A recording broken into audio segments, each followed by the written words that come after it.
興帶大家欣賞一下70至80年代香港巴士嘅轉變。呢度係港島區，當時香港嘅人口已經超過400萬。喺今集我哋會帶大家睇下一啲70年代嘅巴士喺港島區嘅巴士嘅演變，帶大家去到統一碼頭睇下當時地下鐵路仲未通車之前，港島區嘅巴士嘅運作情況。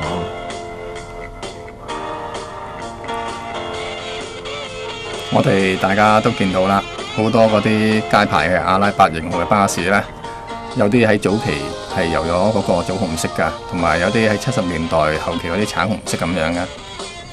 佢哋嘅特徵呢，就係車頭水箱上邊見到一個金屬嘅紅番頭嘅公仔嘅標誌㗎。所以咧，好多人都叫佢做紅番頭喎。呢度你見到部6號車喎，嗱，大家好清楚見到佢車頭水箱蓋嗰度咧，就有個紅番頭嘅標誌。係一部阿拉伯5型嘅巴士，係一部 M。後邊一部呢，就係喺啱啱開出嚟嘅阿拉伯5型嘅單層巴士啦。我哋就稱水翼船。點解叫水翼船呢？形容佢好快啦，因為呢，當年呢，佢係經薄扶林道嗰陣時呢，係泊住啲水翼船離遠見到，所以啲人咁樣稱呼稱翻嚟嘅啫。啊，真係好快！我哋帶大家去到中環嘅商業中心區，呢度係德輔道中。我哋見到好多電車來來往往，人都好多啊。係啊，不過電車已經行駛咗接近1個世紀㗎啦。喺世界上呢，香港電車呢係非常之聞名㗎。而家呢，我哋喺畫面呢見到啲電車同現在呢已經好大分別啦。嗱，你見到個窗框呢係用木框㗎，啲座椅係用木㗎喎。同時呢係有2個售票員添嘅。時代進步啦，80年代電車呢，我哋而家搭嘅電車呢就有2條嘅樓梯咯喎，亦都係1人控制嘅電車，落車俾錢嘅。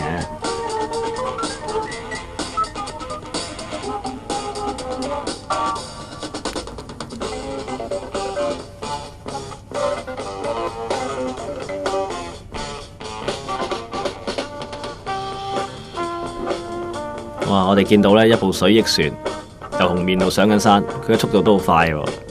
哦，係啊，不過呢一部呢係阿拉伯5型嚟㗎，佢喺1963年呢已經喺香港運作㗎啦。佢嘅數量都好多㗎，有106部咁多。你咁佢咪載得好少人？佢嘅載嘅人數呢就只係30人嘅啫，但係企呢就有18嘅。呢度又見到薄扶林道有一部嘅阿拉伯5型啦。嗱，呢架車呢已經改咗做1人操控嘅喎，即係已經取消咗個售票員㗎啦。車尾仲有埋有日錢標誌添。咦，遠處你見到一部阿拉伯5型喎，比較早期啲係中門上車嘅喎。哦，係啊，呢部朱紅色係中巴最早期嘅色調嚟㗎。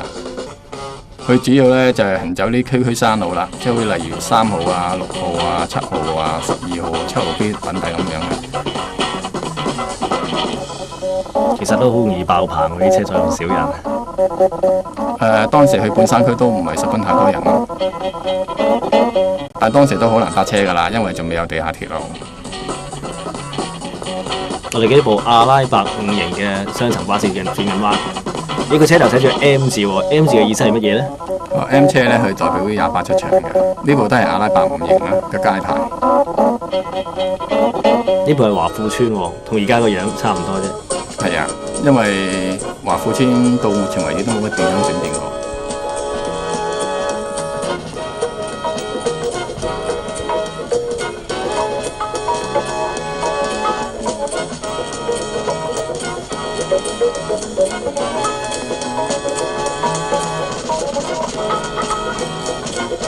華富村都多數用雙層巴士行走啊，見到部 LX33。係啦，呢部車呢，佢中間閘門都封咗嘅喎。點解呢？因為方便嗰個司機1人操控啊嘛。人流易控制。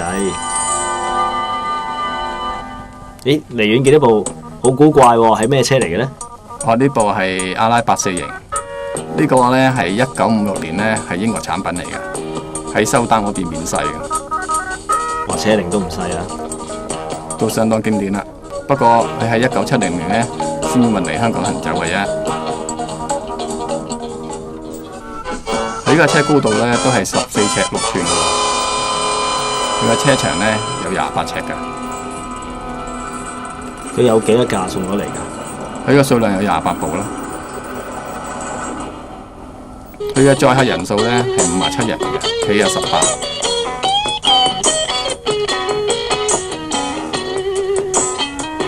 我哋見到另一部嘅 LX 由紅棉路上緊半山。LX 呢，佢嘅長度都有30尺嘅喎。你見到部阿拉伯4型上緊紅棉路喎。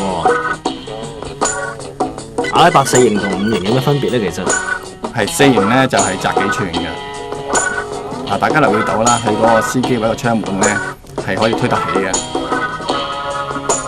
呢個都係阿拉伯4型嘅特徵。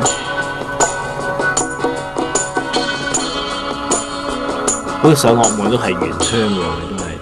係啊，呢個都係4型嘅標誌啦。你見到後邊嗰個4方窗門呢係升高，即係撥上撥落嘅。同埋用3格嘅形式，好似九巴啲亞比安咁樣。係啊，5型呢就係左右推嘅。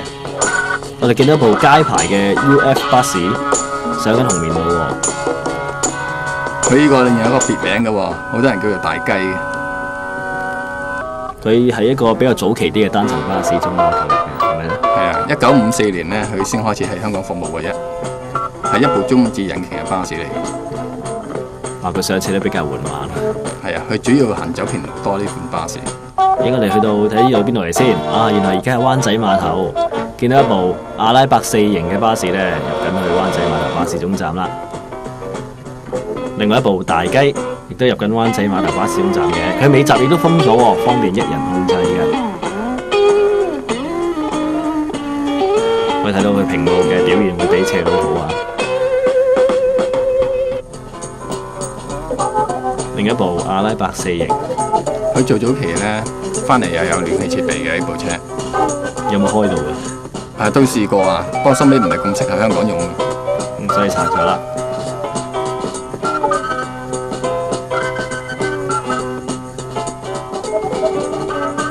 我哋另一部見到菲林明道天橋落一部好長嘅巴士喎，係一部長龍。點解叫長龍呢？因為佢嘅長度呢係有35尺7寸嘅。呢部車呢係香港最長嘅巴士嚟㗎。佢嘅長度呢係有35尺7寸嘅。佢載客人數呢加埋一共有80人咁多。佢載咁多人嘅咁長，佢上柴灣道夠唔夠力呢？因為佢係採用吉納引擎嘅，佢個馬力呢都有150匹，係一部唔簡單嘅車嚟㗎。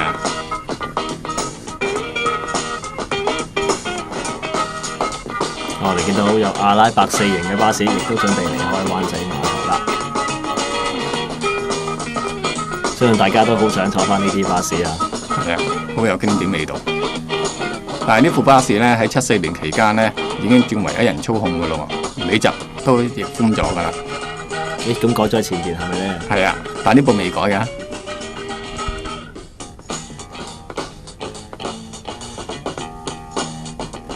另一部個車頭係一個舊式嘅鬼面罩喎，係一部阿拉伯4型喎，好經典啊！佢喺1954年呢就喺香港運作㗎，咁後期呢就轉咗做工程車用途㗎。可惜嘅係呢，見到呢架巴士個車尾個玻璃窗你都改咗做阿拉伯5型嘅款式，佢數量都有107部咁多㗎。跟住帶大家去到港島區嘅隧道入口。見到一啲雙層巴士啊，其實喺70年代嘅初期，中巴咧就購入咗好多嘅雙層巴士，包括有新啦，亦都有二手嘅。咁因為當時咧香港人口咧就上升得好快啦，亦都海底隧道通車，咁對新車嘅需求咧亦都相當之大嘅。跟住見到一個好嘅例子啦，係一部全新嘅設計嘅巴士，一部珍寶，係一部 RLX1，係一部中巴嘅巴士，佢嘅長度係31尺。一部第一代嘅後置引擎巴士嚟嘅。係啊，佢喺72年至到1993年喺香港運作㗎喎。佢載客量呢係102人嘅，企位仲有19個添。一部大容量嘅巴士啊。係啊。你再之後見到一部好古怪喎，扁口扁面嘅巴士喎。呢部係利蘭亞特蘭大巴士啦，係好有傳統英國味道噶。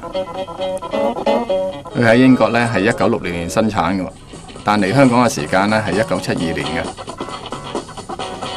亦係英國第一代嘅後置引擎巴士嚟嘅。咁佢比頭先嘅巴士一樣咁長㗎？佢嘅長度係30尺，少咗1尺。哦，咁樣，佢載客人數亦都爭好遠喎。係啊，佢載客人數呢就係70，企位呢有14嘅。你跟住見到一部圓咕碌嘅巴士喎，呢部就係利蘭泰坦啦，即係 PT 系列啦。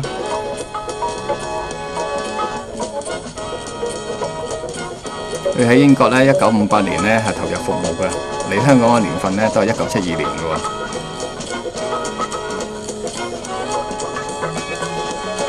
你跟住見到一部 LX 喎。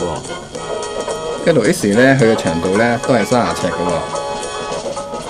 呢部係一部二手嘅車身嚟嘅喎。係啊，係重建車身嘅車嚟嘅，即係由單層改雙層嘅。都好奇怪啊！呢部都係喎。呢部呢，我照睇冇錯呢，應該係由長龍單層巴士改裝做雙層嘅喎。另一部 PD。PD 佢個引擎咧喺個車廂裏邊喎，咁乘客係咪相當辛苦咯？係比較焗少少咯，但係佢載人數都好高下嘅喎。佢載人數咧就有69人嘅，企位有16添。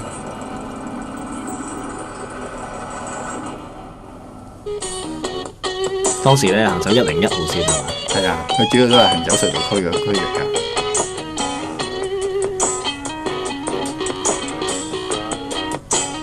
嚟到筲箕灣，見到係一部 LX， 一部二手嘅車身嘅巴士。係啦，呢度就係筲箕灣嘅東大街啦。你見到有9巴喎，有個長牛啦，有一部矮車身嘅 Atlantean 喎。係啊，嗰部車得13尺6寸嘅喎，即係而家呢一部啦。你好得意個樣。係啊，佢仲有一款高身啲咧，係14尺6寸嘅喎。佢呢一款車咧喺香港行走咧都係非常之靈活㗎。有種高貴嘅味道喎，睇落去。傳統嘅英國風采啊！後邊嘅油車都一樣。我哋去中環見翻電車喎，都係好繁盛嘅德輔道中喺度。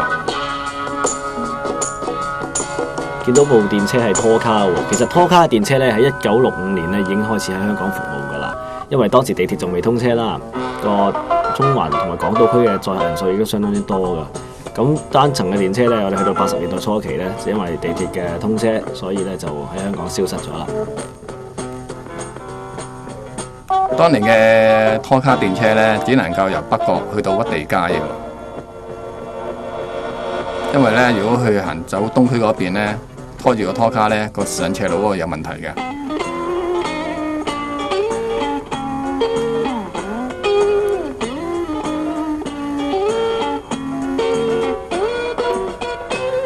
另一部嘅拖卡電車，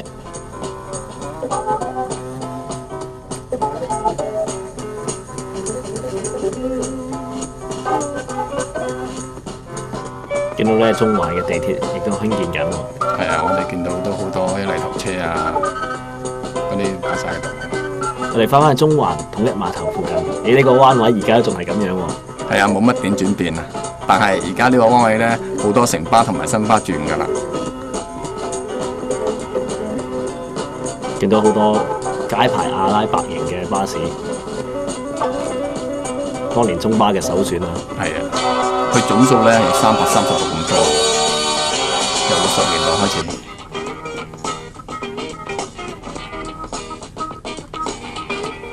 好難得一見嘅中環嘅舊觀啊！呢度一樣咁繁盛咧，而家同以前都係。係啊，但係而家呢度咧係做咗中環交易廣場咯。你後邊有部車好得意喎，印度巴士喎，呢個係咪啊？亦都稱為中巴之寶。哇！佢重量有成16噸嘅喎。呢部車咧喺86年已經退役咗噶啦，佢1974年咧就喺中巴度投入服務。但聽講話咧，呢隻車款咧而家印度仲有生產同埋賣緊嘅喎。係啊，呢個真係估唔到啊！真係要去印度先坐到啲咁嘅車喎。不過相信呢部車真係唔係幾適合香港路面啊，睇個型都成間屋咁。係古古怪怪咁。咦，我哋見到部丹拿嘅 Fitline 喎，呢部係部珍寶，我哋俗稱珍寶嘅巴士。喺個年頭咧，一人控制嘅年代，呢個巴士有呢個3+2座位，同有前望鏡，係一個新嘅設計啊！亦都提升咗，大大提升個載客量嘅。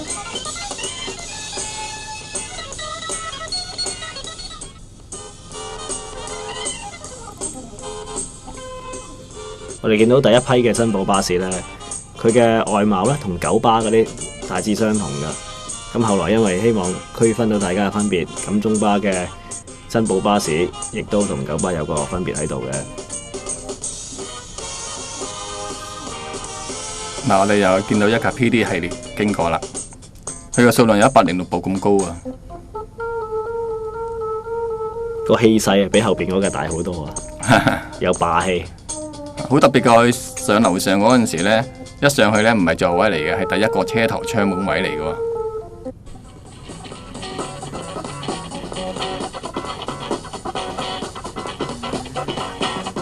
印象中咧，呢啲車嘅引擎聲都好大下，好嘈。同時咧，中巴咧喺70年代開始咧，將所有嘅單層巴士咧，全部陸續改造雙層嘅。一陣間帶大家去睇睇。見啲紅綠燈咧都係黑白灰斑馬咁喎，係咪以前全香港都係咁樣嘅？係啊，斑馬線一樣，冇乜分別。我哋帶大家去到紅磡隧道口，見一部成架餐都係藍色嘅珍寶巴士喎。佢喺70年代嗰陣時咧，中巴就試驗顏色，曾經喺多款巴士咧係油上唔同嘅顏色㗎，有粉紅色啦、淺粉藍啊、銀都會有嘅。但最終用個衣款喎。係啊，呢款都好醒神嘅顏色嚟嘅，俾一種精神嘅感覺啊。係啊。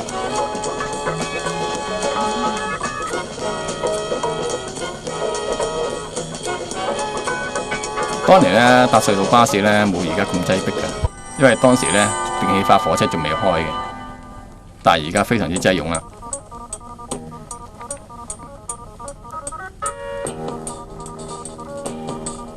我哋見到隧道口嗰個牌咧，過隧道都係5蚊嘅喎，私家車收費，但係而家過隧道要20蚊啦。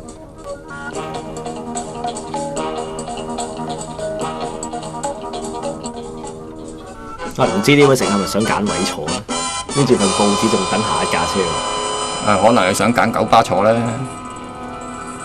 可能要等1個鐘喎。係啊，因為佢分2段時間開咁喺隧道巴士。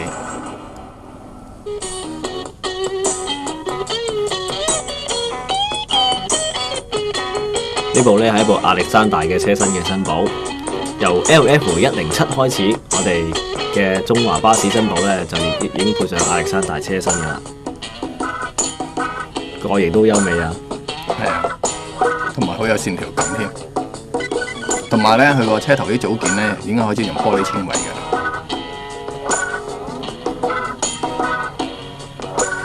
我印象中呢，中巴70年代後期嘅年報呢封面都係用呢隻車嘅，好幾年都用呢隻車款啊。所以後期都買咗好多款呢款巴士。陣間我哋又會見到有假寶喎。陸續一陣間好多好車睇到。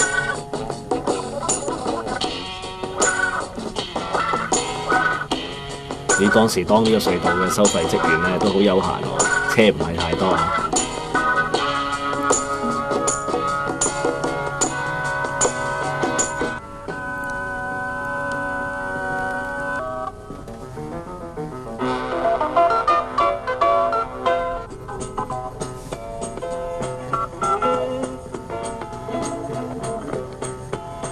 見到位哥哥坐喺鐵欄度揞揞腳，原來可能係等依架巴士啦。呢部係咩車嚟嘅咧？呢部就係都城嘉慕嘅細罐車，中華巴士有2部嘅啫。都靚啊！係啊，可能係等到一架靚車坐啊。呢個頭耷耷，又唔想等呢架，可能想坐珍寶，蹬一蹬精神翻。當時啲靚車都行112線啊。係啊，呢個典型嘅例子。隧道巴士，一部 MS。隧道都得巴士行咁嘅當年，係啦，冇咩私家車啊、貨車咁樣。係一種奢侈品啊，應該係。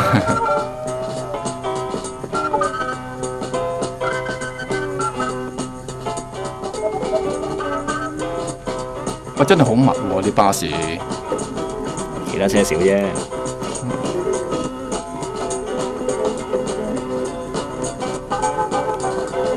我當時咧，中環巴士路線排得好大個啊！冇錯，另一部 MS 人走10號 A 路線，佢分別咧係 MS1同埋 MS2嘅，好特別。佢嗰個水箱咧係設喺嗰個車身嘅中間嘅喎，同埋成部車咧係全氣展咁嘅巴士升高嘅。好可惜，佢嗰個機件嘅問題咧，喺1987年咧就開始退役啦。佢喺香港運作嗰陣時咧，就1975年開始嘅。呢部車咧好多時都見到佢行走隧道線添嘅喎。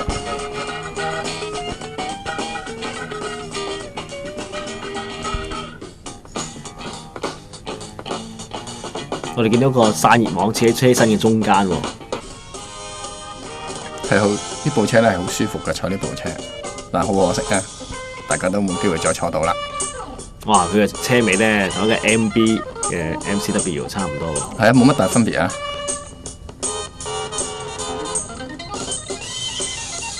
10里，由邊度去邊度嘅？由北角去中環嘅特快線嚟嘅喎。你見到部阿拉伯型嘅巴士，佢亦都有試驗顏色喎，比較罕有啊。都好難得一見。哇！點解北角碼頭真係咁多人搭巴士嘅咩？唔係多人搭巴士，係多人搭船啊，應該係咪咁講咧？因為嗰度咧有幾條線咧係過海嘅，所以大家咧見到人落車咧，即刻就去趕船啦。當年咧，中環碼頭啦、北角碼頭、佐敦道碼頭、九龍城碼頭同觀塘碼頭咧，每日繁忙時間咧都人來人往嘅。係啊，海面都非常熱鬧。咦，跟住我哋見到部 Atlantean 喎，一部高車身嘅喎。係啊，呢部有14尺6寸嘅喎。同頭先嗰部一樣咁得意，有另一種味道啊！但係佢嘅車身咧就比隔離嗰部 LF 咧高啦。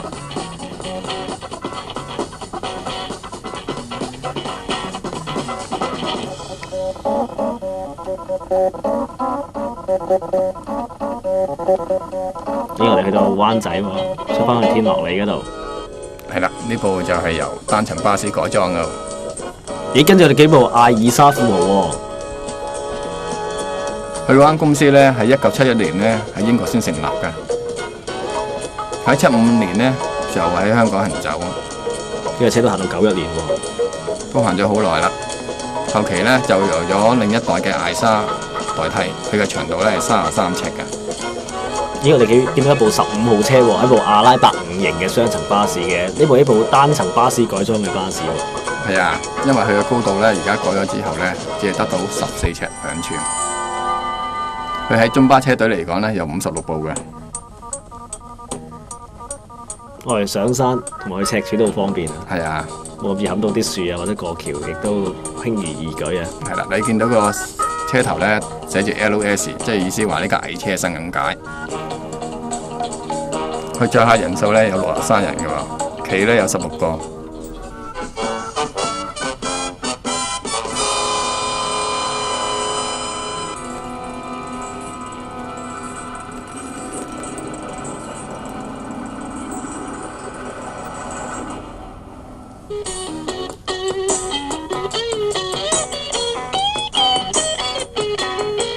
去翻中環同埋金鐘一帶啊！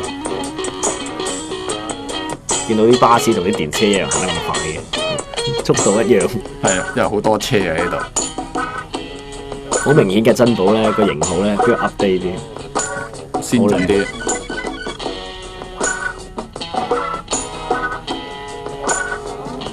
見一部後期啲嘅都普車身嘅珍寶巴士啊！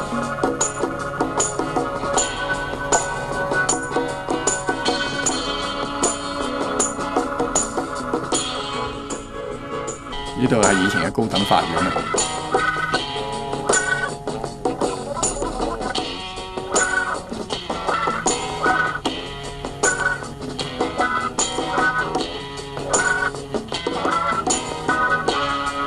見到 PD 咧已經轉咗顏色啊，轉咗藍色喎，但好似藍色冇紅色咁靚喎。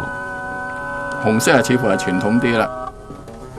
藍色咧，佢喺珍寶度咧比較靚啲，但係佢喺 PD 度咧就有古典嘅味道。係啦，我都略嫌佢單調咗啲。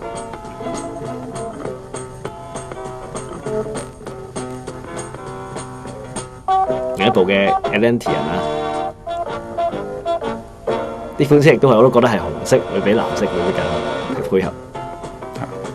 但我哋見到咧，佢早期咧係有兩邊路線牌嘅。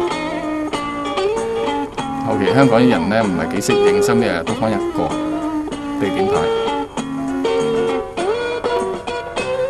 引擎過熱啦，所以都整個散熱網出嚟。係啦，我哋見翻個阿爾莎富豪喎，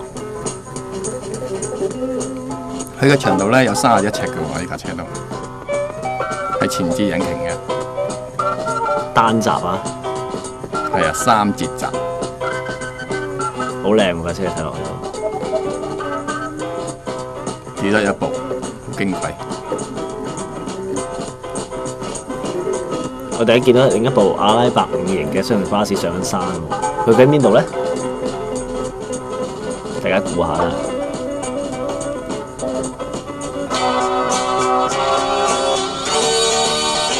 呢架都係阿拉伯5型嚟嘅，佢打燈喎。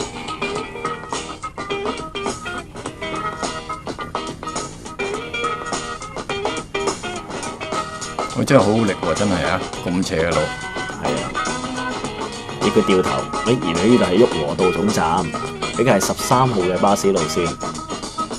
去邊一度嘅13號車？中環大會堂呢個旭龢道嘅，同而家有冇唔同？大致都冇分別啦。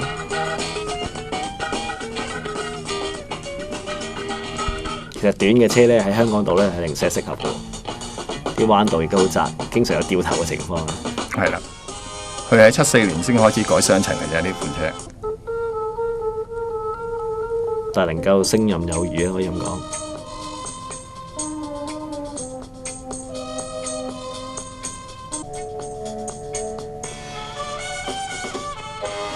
哇！個司機轉彎好用力喎，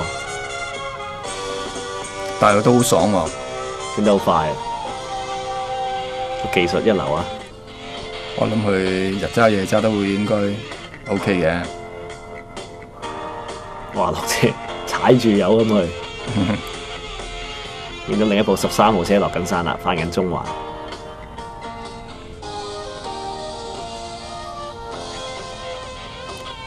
當年係隨處可見啊，嗰啲街牌車。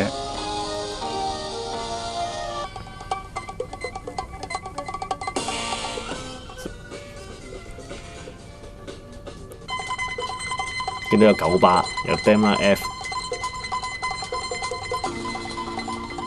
佢好小心轉呢個彎，可能對面海過嚟啦，真係。當年咧丹拿 F 型咧喺九龍嚟講係一個短嘅巴士，但係要講到相比後邊嘅巴士亦都係有長嘅喎，較為長啲。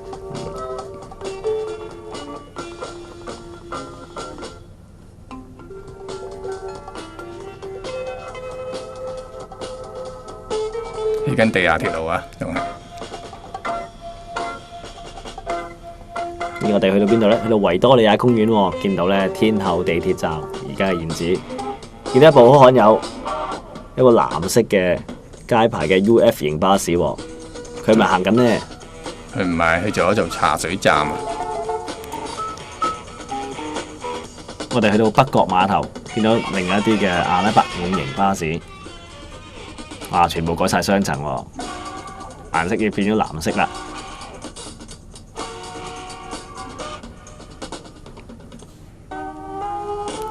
北角碼頭嚟講呢，喺香港係一個大型嘅巴士總站嚟㗎。係，我相信遲早呢就會起埋商業大廈㗎啦。咦！我哋見到部好古怪嘅巴士喎，哦，原來係一部阿拉伯4型嘅改裝巴士。係，佢係用雙層巴士改裝㗎呢架車。佢嘅長度係28尺嘅原裝。好似龍貓巴士咁喎，古古怪怪咁樣。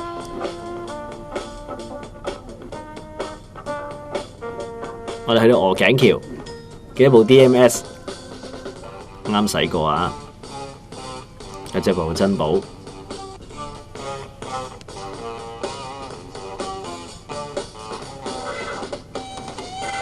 但大家喺度跑馬地巴士總站喎。咦，我哋見到部雙層巴士沿住成和道上山喎。呢一部呢就係阿拉伯5型嚟嘅，係1979年呢係重建車身嘅車嚟嘅。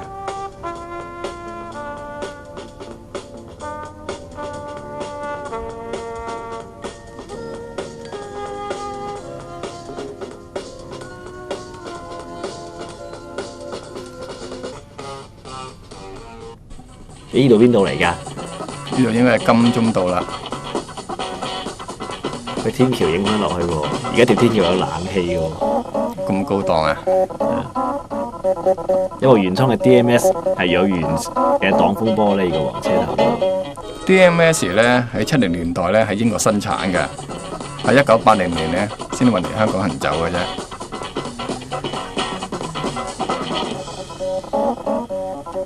佢載人數咧就唔係好多嘅啫，佢載人就73人啦，企啊只有26個嘅，加埋都唔夠100人啦。係啦，不過車咧嗰個車嘅長度咧就接近31尺。但係車廂見到，咦早期嘅都係有絲絨凳喎，係咪咧？因為喺英國運過嗰陣時咧係原裝咁運過嚟嘅，但唔多適合香港嘅天氣。係啊，因為當時咧香港一落雨咧，佢啲凳係你個位啦。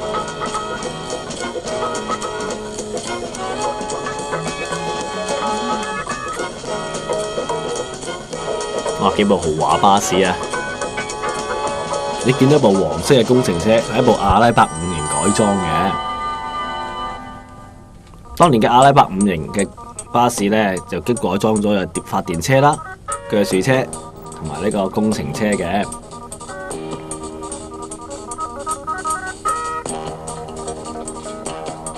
當時呢，中環統一碼頭呢個車款都相當多啊，有後置引擎嘅巴士，亦都有前置引擎嘅巴士喎。跟住見到一部勝利2型啊，佢1979年咧開始投入服務嘅，總數167部。佢嗰個車身高度咧係14尺9寸嘅，係相當高嘅巴士嚟嘅喎。佢嘅長度咧就接近32尺。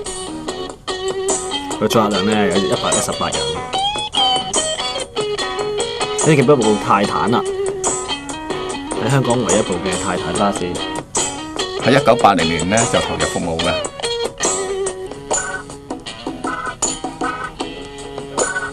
一部豪華巴士嚟嘅喎，大家留意下佢車尾係相當特別㗎。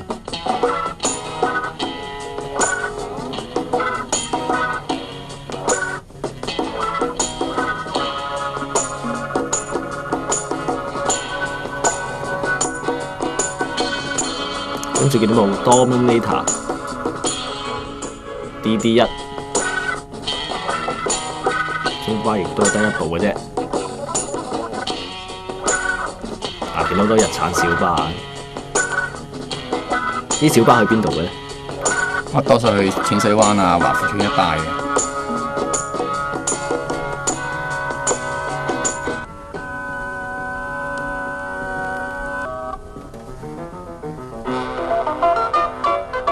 地鐵已經通車咗啦喎。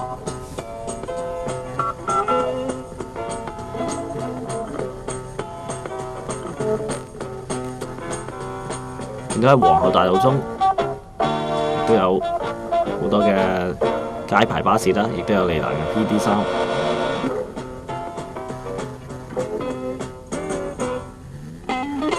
一部原裝嘅 PD 啊，個顏色都係藍色用法。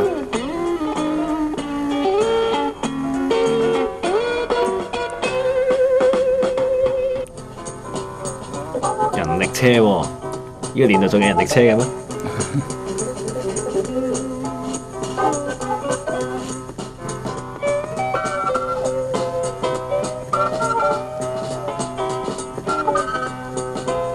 見到旭龢道，見到有部 LX 嘅部，都經過3次重建車身喎。係啊，呢個重建車身咧係150部咁多嘅，佢個車身嘅長度咧係有31尺。裝滿人啦，見到10號，見到皇后大道西嗰邊呢部勝利二型黑色嘅風格，模型都好靚啊！相當靚。呢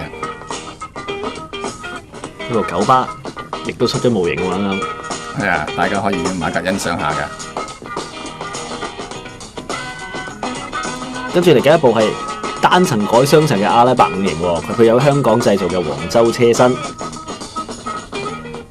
中巴真係多元化啊！喺車身方面，係啦，人去點樣變化都可以。佢除咗有呢個黃州車身之外啦，亦都有呢個英國鋁材車身啦，亦都有 MCW 嘅車身嘅。其實喺同期咧，中巴引入呢個黃州車身咧，亦喺香港製造嘅車身。喺九巴方面都有亞比安55型嘅聯合車身喎。又見翻部阿拉伯4型嘅龍貓巴士啊！係啦，由雙層巴士改裝嘅。見到喺堅尼地城巴士總站，跟住帶大家去下南區啦。一部阿拉伯5型，一部 number M 嘅巴士喎。M 嘅意思咧，即係話俾人聽呢部巴士咧，只係得28尺嘅啫。呢係一部中距離嘅巴士喎。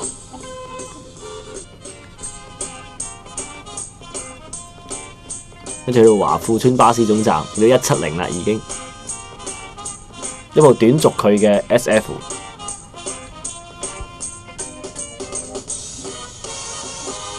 呢部41號嘅勝利2型，有黑色泵把啊。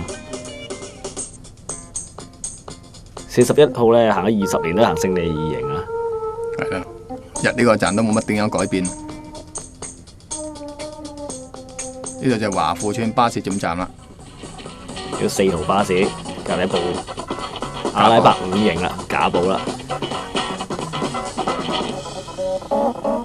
出返香港仔大街。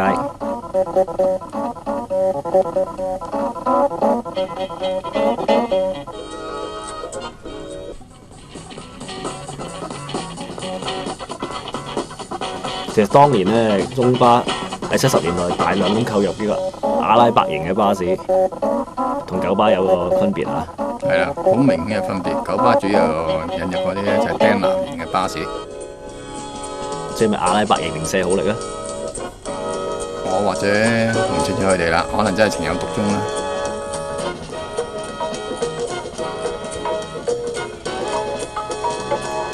仲有翻一部黃州車身嘅阿拉伯5型。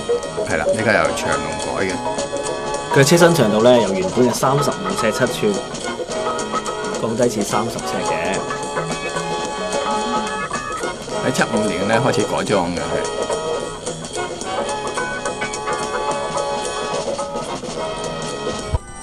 佢原本嘅高度咧就係9尺5寸嘅，改咗之後咧就去咗14尺6寸嘅。見到另一部亞歷山大車身嘅阿拉伯5型啊！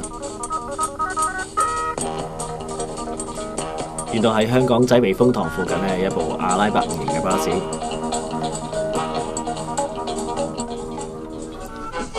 喺70年代嘅後期咧，我哋大家都好難見到有單層巴士噶啦，因為中巴已經全部改晒雙層噶啦。佢嘅雙層化同而家空調化咧，都係一個革命性嘅改變啊！係啦。如果你想再坐翻單層巴士嘅話咧，只能夠坐喺冷氣嗰啲咯。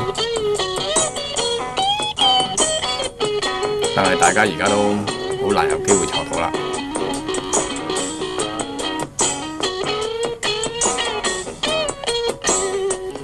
見到連續2部亞歷山大車身嘅阿拉伯5型，係啦，係蘇格蘭產品。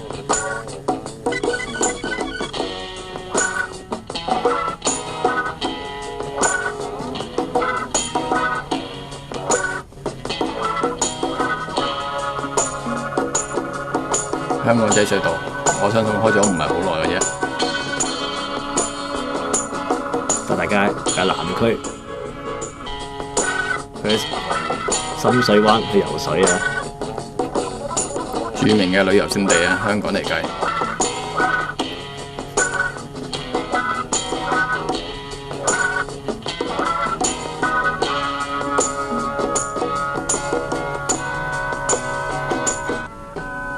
仲去到淺水灣巴士站啦。我相信而家係冬天啦，冇乜人嘅喂。睇下先，真係喎，冇乜人嘅。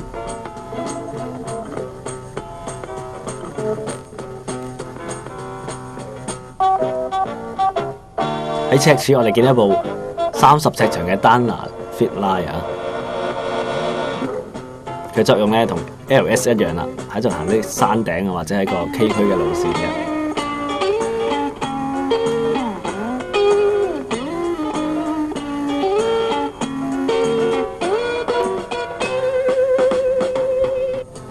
喺赤柱巴士總站咧，時至今日都相當繁忙啊，無論平日同假期。見一部開出緊嘅一部 MCW 嘅 Metro Bus， 係一部名副其實嘅豪華巴士啊！係啦，呢部咧就係第一代嘅中巴嘅豪華巴士嚟嘅，佢有高背嘅座位啦，呢啲係氣展嘅避震。喺1978年咧就投入服務嘅，佢嘅數量只得12部嘅喎。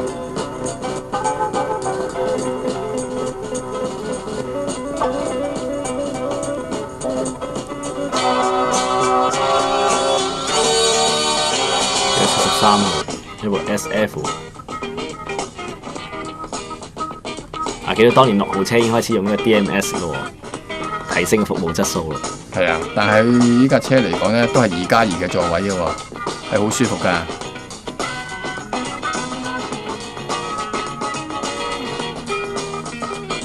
可能係假期啦，樓上都企埋人喎。提起 DMS 咧，其實喺80年代嘅後期，其中一部 DMS 亦都改裝咗做豪華巴士嘅喎。佢嘅車嘅內容咧，改裝咗做一個高背嘅座位啦，兩旁咧鬆上呢個黃線嘅，亦都過海行走182號線去第一城嘅喎。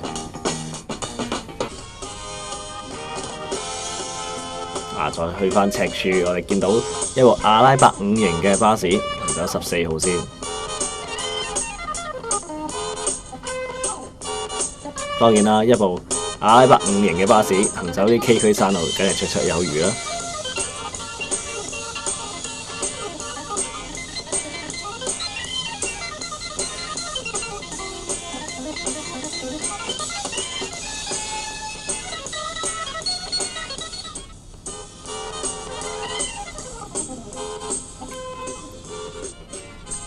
我哋可以見到內籠，呢部阿拉伯5型嘅巴士代號係 LS， 佢嘅車身嘅高度咧係比較矮嘅。我哋可以喺裏邊亦都見到啦。我諗呢個外籍人士咧企起身咧未必會位喎，係咪咧？係會頂頭啦。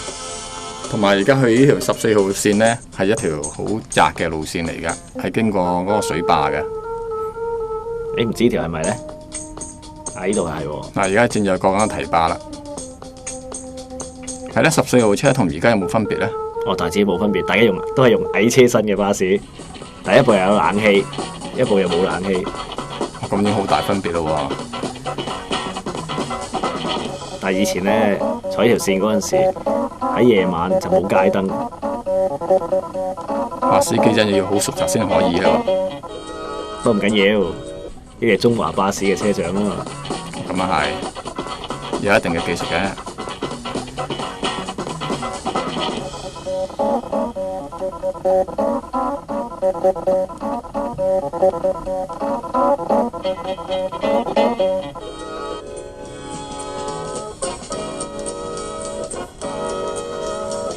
我哋去到筲箕灣總站，其實2號車當年係咪一個好頻密嘅路線嚟㗎？係啊，因為當年咧，佢哋係主要去嗰個中環嗰度嘅。見到泊滿晒車喎，個站都。因為多啊嘛。呢度入我秩序街啦，而家已經係一個好大型嘅巴士總站。咦？對面馬路部咩巴士啊？係部 DMS 喎，係部倫敦喎，唔通呢度倫敦嚟嘅？我相信換咗嚟香港未有顏色啩，但應該唔係中華巴士嘅巴士啦。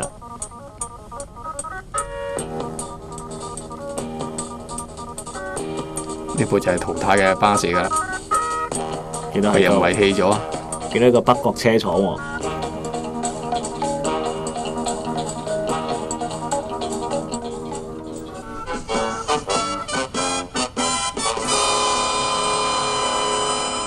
亦都係而家嘅廣運城。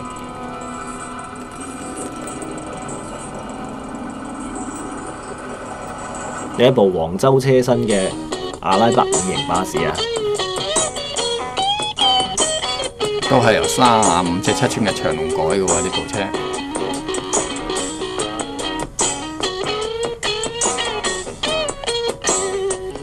我哋最後帶大家上下山頂，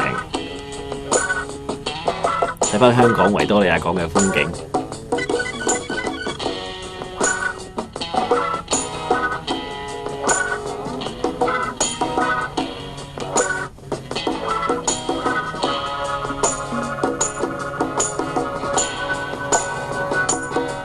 呢部綠色嘅專用小巴係 Isuzu 嘅產品喎，呢一部 Fitline， 一部30尺長嘅 Fitline， 背景嘅老襯亭啦，大家都好熟悉嘅。15號 B， 淨係假期先開嘅咋。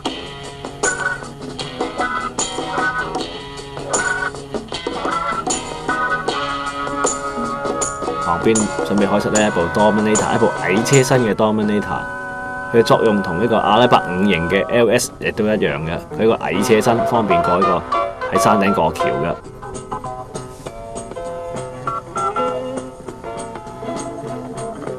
咁精彩嘅片段呢，大家睇完啦。不過你唔好忘記多謝兩位攝影師，包括係 David Spencer 同埋 Alan Mortimer。喺未來，我哋會繼續帶大家欣賞其他嘅巴士進展。再見。